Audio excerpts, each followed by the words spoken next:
Yeah, Coffee Cup Christianity. Yeah, that Hmm. was also an article I wrote. So again, if you went to str.org and looked up Coffee Cup Christianity, this is all about the same issue we've been talking about so far, Ken, and that's the issue of context.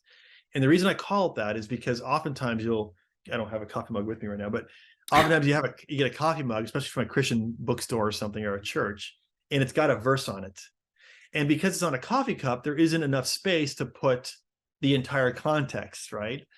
And so you'll have, the Philippians passage, I can do all things through Christ who strengthens me, right? And the reason I call it coffee cup Christianity is because it's a problem. It's our desire to have these short, pithy little verses that are stuck on a coffee cup or on a calendar or on a picture on our wall, whatever. But because they're out of context, we misinterpret what they mean, right? And if you think about it, and in fact, I've even made this mistake even as we've been talking. I refer to it as the book of Galatians as the book of Galatians or the book of Philippians. And we often use the term book to refer to the books of the Bible because, yeah, it's fine. But in reality, Galatians, Philippians are not books, they're epistles. And what is an epistle? It's a letter.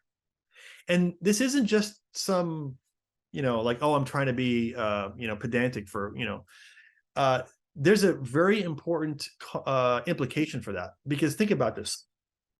Books are meant to be read in chapters over long periods of time. Like you get a novel, like I don't know, I can't even think of a current novel because I don't read current, novels, but like Harry Potter, right? Harry Potter's books are these long books and kids love to read them, but nobody reads Harry Potter from start to finish in one sitting, right? Or Lord of the Rings, right? These are long books that you read, a couple of chapters, you put it down, you come back, and it might take you a week or a month to read it, okay? Because that's how books are meant to be read. But letters are not that way. Whenever you get a letter, or I guess in today's culture, an email, you typically read the email from start to finish in one sitting, right?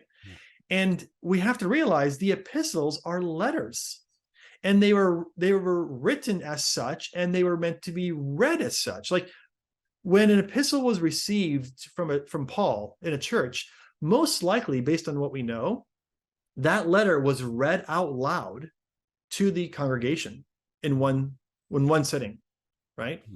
Notice today, even we never, you and I and none of our friends and even young people, if you were to get a 3-page letter from, let's just say, your aunt, okay, Aunt May mails you a letter on paper, okay, let's say it's 3 pages, you would never open up the envelope, grab the 3 pages, skip page 1, skip page 2, turn to page 3, scroll down to the third paragraph, and then just read one sentence on that letter, would you?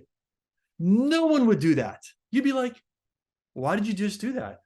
You're like, oh, I just wanted to read that one sentence on page 3.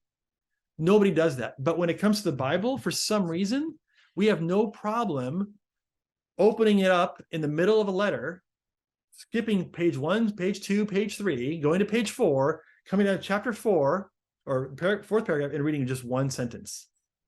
So it's crazy that we do that with the Word of God, but we wouldn't do that with a letter from our aunt.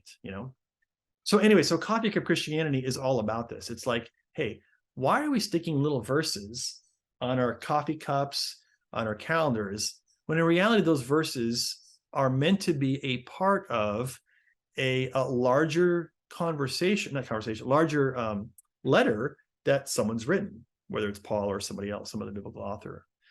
And to me, this is a problem because of all the problems I mentioned before. You read a verse by itself, you ignore its context. When you ignore its context, you create a context vacuum. When you create a context vacuum, you have the temptation to have your own life situation become the new context. And now you're importing your own thinking into a verse, twisting it to mean something it didn't ever say. And now you're putting words in God's mouth.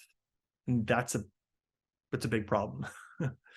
So Coffee Cup Christianity is just meant to, that article is just meant to highlight this concern and bring awareness to people about the importance of context, history, genre, specifically context in that article.